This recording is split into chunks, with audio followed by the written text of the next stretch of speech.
여호와의 말씀이 또 내게 임하여 이르시되, 인자야, 내가 네 눈에 기뻐하는 것을 한 번 쳐서 빼앗으리니 너는 슬퍼하거나 울거나 눈물을 흘리거나 하지 말며 죽은 자들 위하여 슬퍼하지 말고 조용히 탄식하며 수건으로 머리를 동이고 발에 신을 신고 입술을 가리지 말고 사람이 추상집에서 먹는 음식물을 먹지 말라 하신지라.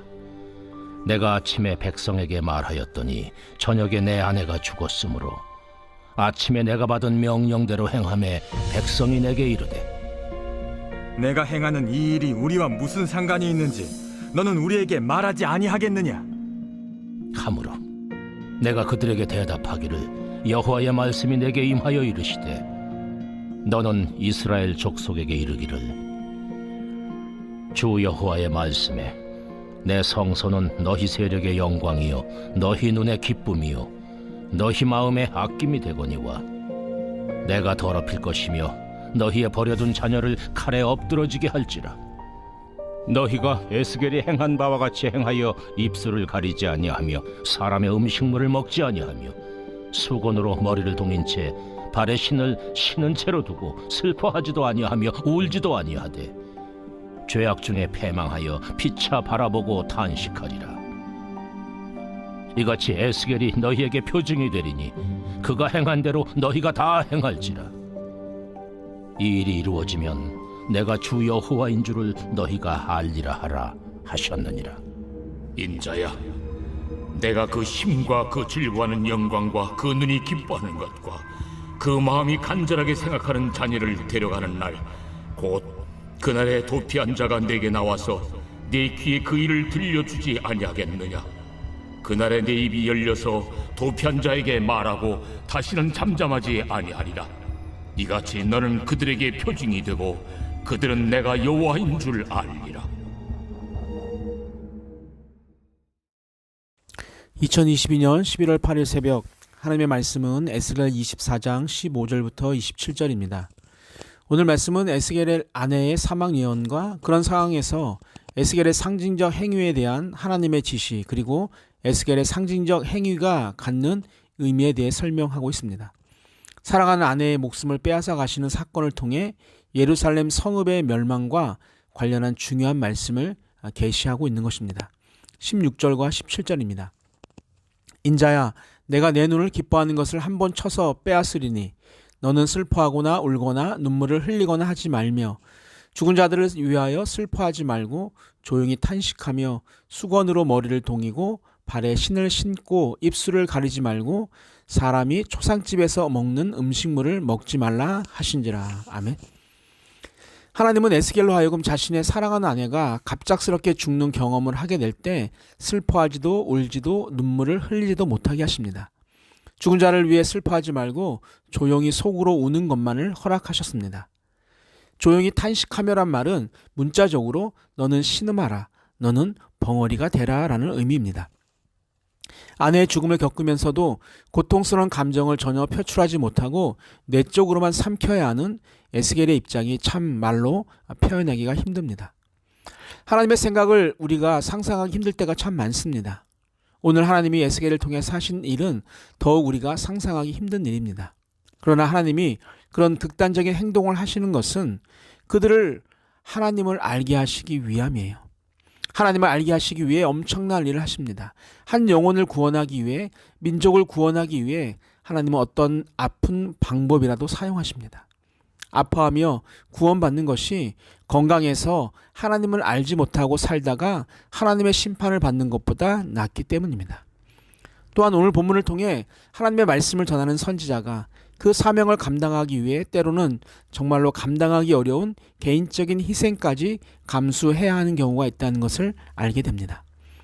호세아 선지자는 우상을 숭배하며 범죄하는 이스라엘 자손에게 회개하기만 하면 하나님께서는 언제라도 너희들을 다시 받아주실 것이라는 메시지를 전하기 위해 창녀를 아내로 맞이했고, 누구의 자녀인지도 모르는 아이를 낳아 길러야 했습니다.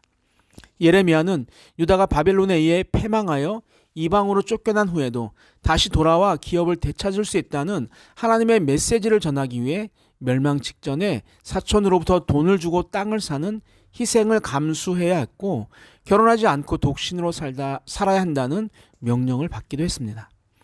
하나님의 말씀을 전하는 사람들에게 이러한 희생이 개인적으로는 고통일 수 있지만 궁극적으로는 사람들로 하여금 하나님의 뜻을 보다 더 분명하게 깨닫게 하고 하나님의 목적을 성취하는 길이기에 그런 희생을 감수해야 합니다. 오늘 본문을 보면 아내를 취하시겠다는 말씀과 그런 상황에서 어떻게 행동해야 하는지를 말씀하십니다. 그리고 에스겔이 하나님이 하신 말씀대로 백성들에게 말을 했는데 정말로 저녁에 아내가 죽습니다. 에스겔은 정말 할 말이 많았겠지만 하나님이 말씀하신 대로 다 행합니다. 사랑하는 아내를 잃고 에스겔이 하는 행동을 보는 백성들의 마음은 이상하지 않았을까요? 평범하지 않은, 즉 상식에 벗어난 행동을 하는 에스겔을 본 백성들은 에스겔의 행동이 자신들과 어떤 관계가 있는지를 말해달라고 합니다. 에스겔은 자신이 왜 그런 행동을 했는지 하나님이 말씀하신 대로 백성들에게 말합니다. 앞으로 이스라엘에 일어날 일에 대해서도 자세하게 설명을 해줍니다. 먼저는 그들이 그렇게 사랑하고 자랑하고 또 좋아했던 성소가 하나님의 손에 의해 더럽혀진다는 것이었습니다.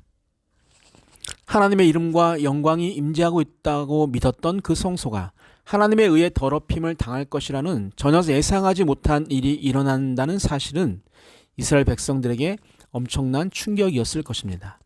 또한 성읍에 버려진 자녀들이 칼에 엎드려질 것임을 말합니다. 버려진 자녀들이란 말은 전쟁의 포로로 끌려갔던 사람들이 볼 때 예루살렘에 남겨진 사람들을 말합니다. 이들은 주전 586년에 있었던 예루살렘의 완전한 멸망 당시 바벨론의 칼에 처절한 죽임을 당하고 말 것입니다. 그런 일이 벌어질 때 이스라엘 백성들은 16절과 17절에서 기록된 에스겔의 이해할 수 없는 행동들, 즉 입술을 가리지 못하고 초상집 음식을 차려서 먹지 못하고 머리에 수건을 동이고 발에 신을 신은 채로 있고 탄식하지도 못하고 울지도 못할 것이고 패망하여 서로 마주보며 탄식할 것입니다. 예루살렘 성전 및 성읍이 완전히 파멸되는 것을 보게 될 때 이스라엘 족속은 선지자를 통해 그 일과 그 날에 있을 구체적인 상황을 미리 말씀하신 하나님을 가리켜 주 여호와로 인정하게 될 거예요. 23절에서 말하는 죄악 중에 패망하여 피차 바라보고 탄식하리라 라는 말은 자신들의 죄악 때문에 그러한 일이 일어난 것으로 인정하고 죄책감과 심한 자괴감에 빠져 오직 탄식할 뿐이란 말입니다. 그리고 패망하여라고 번역한 단어는 썩거나 쇠잔하거나 수척해지는 것을 나타내는 단어로서 예루살렘 멸망으로 포로 공동체의 이스라엘 족속은 멸망하는 것이 아니라 예루살렘 멸망으로 인해 깊은 죄책감과 뼈가 마르는 듯한 마음의 고통을 느끼게 될 것이라는 의미입니다. 하나님의 말씀처럼 예루살렘 성과 성읍은 함락될 것이고 그날에 성에서 도망한 자가 바벨론 포로 공동체에 와서 그 사실을 알릴 거예요. 그리고 에스겔은 더 활발하게 이스라엘 족속들에게 위로의 메시지를 전하게 될 것입니다. 이러한 모든 일들은 하나님을 알게 하시기 위한 하나님의 방법입니다. 한 영혼 한 나라를 구원하시기 위해 사랑하는 아내를 죽임으로 일을 하시는 것을 보면서 너무 끔찍하다고 생각할 수 있습니다. 그렇다면 우리의 죄를 구원하기 위해 사랑하는 하나뿐인 아들 예수 그리스도를 인간의 몸으로 이 땅에 보내셔서 가장 혹독한 십자가에 달려 죽게 하시는 일은 끔찍한 일이 아닌가요? 우리는 이 일이 너무 당연한 것처럼 생각하고 그것이 하나님의 사랑이라고만 생각할 때가 많습니다. 그러나 하나님은 우리가 상상할 수 없는 아들을 죽이시는 방법을 사용하실 때 어떤 마음이었을까요? 그 하나님의 마음을 생각하면 우리가 하나님의 나라를 위해서 죽어가는 한 영혼을 위해서 내가 조금 희생하고 내가 조금 손해보는 일로 인해 하나님을 원망하고 어찌 나에게 이런 일을 하게 하십니까? 라고 불평해서는 안 됩니다. 사랑하는 성도 여러분, 지금 하나님의 일을 위해 내 시간과 내 물질과 내 열정을 쓰고 있습니까? 그렇다면 하나님의 사랑에 보답하고 있음에 감사하는 자가 되어야 합니다. 하나님의 사람이라면 마지막 주님 앞에 섰을 때 하나님, 그래도 내가 세상에서 작고 부족하지만 하나님의 일을 하다 왔습니다 라고 말할 수 있어야 합니다. 그런 하나님의 자녀들이 되시기를 주님의 이름으로 축복합니다. 아멘. 사랑과 은혜의 하나님 아버지, 우리는 하나님의 마음을 알 수가 없어서 불평하고 불만의 말을 쏟아낼 때가 많습니다. 그러나 그 모든 상황은 우리를 위한 하나님의 사랑의 시간이라는 것을 깨달아서 감사함으로 그 순간을 이겨나가게 하여 주옵소서. 언제나 하나님이 나를 위해 선한 일을 하고 있음을 기억하며 늘 감사의 시간을 보내게 하여 주옵소서. 감사하며 사랑이 많으신 예수님의 이름으로 기도하옵나이다. 아멘. 우리 함께 기도하시겠습니다. 첫 번째, 하나님의 일을 감당하기 위해 자신의 생각을 버리는 자가 되게 하옵소서. 두 번째, 하루를 살아도 주님의 일을 위해 살아가는 자가 되게 하옵소서. 마지막 세 번째, 이 시대에 표징이 되는 삶을 살게 하옵소서. 우리 함께 기도하시겠습니다.